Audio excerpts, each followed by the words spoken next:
शाह का दरबार लगा था।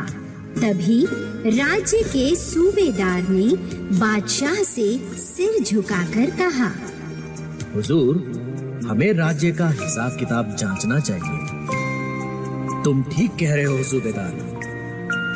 अचानक जांच करने से ही पता चलेगा कि सब ठीक है या नहीं। सूबेदार ने तुरंत लेखाकार को बुलाया। कागज पत्र जांचे तो हिसाब में गलती दिखाई दी। हुजूर, हिसाब में गलती है। हिसाब में गलती कैसे हुई? क्या सजा दी जाए तुम्हें? हुजूर, इस बार माफी दे दीजिए। आगे से ऐसा कभी नहीं होगा। तभी बादशाह ने सजा सुना दी। हिसाब के ये कागज इसी वक्त खा जाओ और कल से नौकरी पर मत आना। हुजूर, माफ कर दीजिए। कागजात खाते हो या लगवाऊं कोड़े? बेचारे लेखाकार ने बड़ी मुश्किल से कागजों को गले से नीचे उतारा। राज्य का हिसाब लिखने का काम अब किसे सौंपा जाए? हिसाब लिखने का काम मुल्ला नसीरुद्दीन से अच्छा कोई नहीं कर सकता।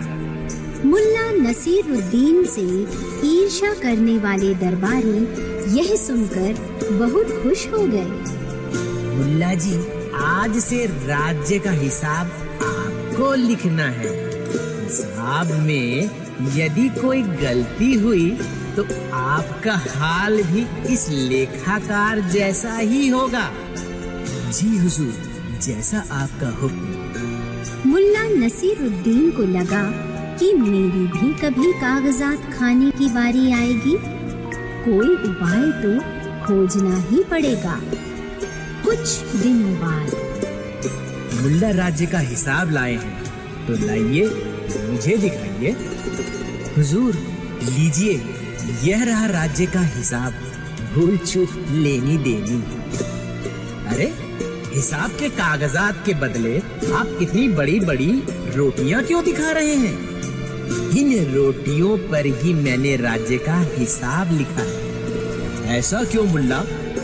खुदा ना करे हिसाब में मेरी कोई गलती निकले और मुझे भी लेखाकार जैसी ही सजा हो, तो कागजात के बदले ये रोटियां आराम से खाई जा सकती हैं। मुझ में इतनी शक्ति नहीं कि कागज खा सकूं। मुल्ला की बात सुनकर सूबेदार और सभी दरबारी खिलखिलाकर हंस पड़े।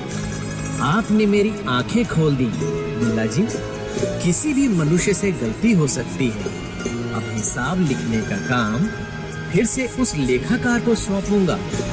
आप इस काम से मुक्त हैं।